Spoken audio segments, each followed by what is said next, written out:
What if I told you I'd uncovered a dividend unicorn?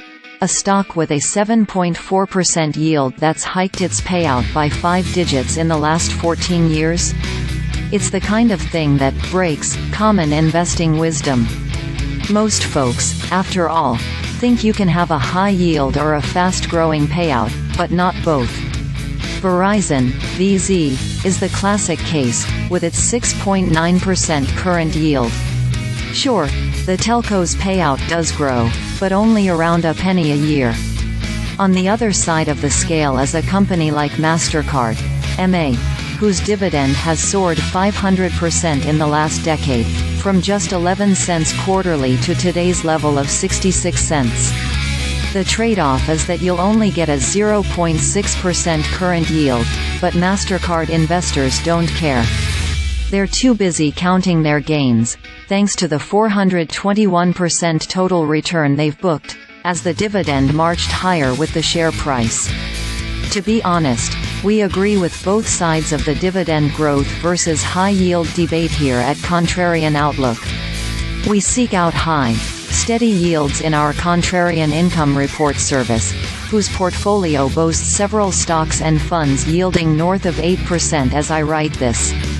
On the dividend growth side, we have hidden yields, where we recommend stocks with soaring dividends, which are a key driver of share prices, as you can see with Mastercard above. But every now and then we run across a stock like life insurer Lincoln National Corp, LNC, which offers high yield and strong payout growth. LNC yields 7.4% today and has hiked its payout 4,400% since the trough of the 2008-09 financial crisis in March 2009. LNC has already handed hidden yields investors a 20.7% total return in a little over 7 months, since our April 2023 buy call on the stock, as of this writing.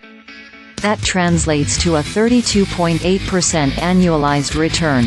The firm is a 118-year-old insurer that's a case study in a rising payout pulling a stock price higher, a phenomenon I call the Dividend Magnet.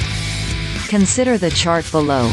You can clearly see the pattern of LNC's share price, in orange, tracking its dividend growth, in purple, since payouts started in the 1980s.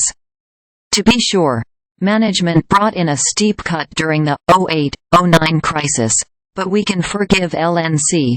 It was far from alone, especially among financial stocks, back then. Here's the key thing. Every time LNC's price drops too far behind the payout, it gets pulled back up. And right now, its dividend magnet is overdue to haul its stock higher again. LNC has more going for it, too. Let's review the tape, starting with our initial hidden yields buy call in April 2023. Back in April, LNC was about as cheap a stock as we'd ever seen, trading at a P/E ratio below 3. And it was paying a rich 8.3% yield back then, too. These days it's still well within the bargain category, trading at 4.5 times its 12-month projected EPS. Why so cheap? LNC ran into some liquidity problems in late 2022, likely because it bought a bunch of Treasuries just before they plunged, as was the case with Silicon Valley Bank.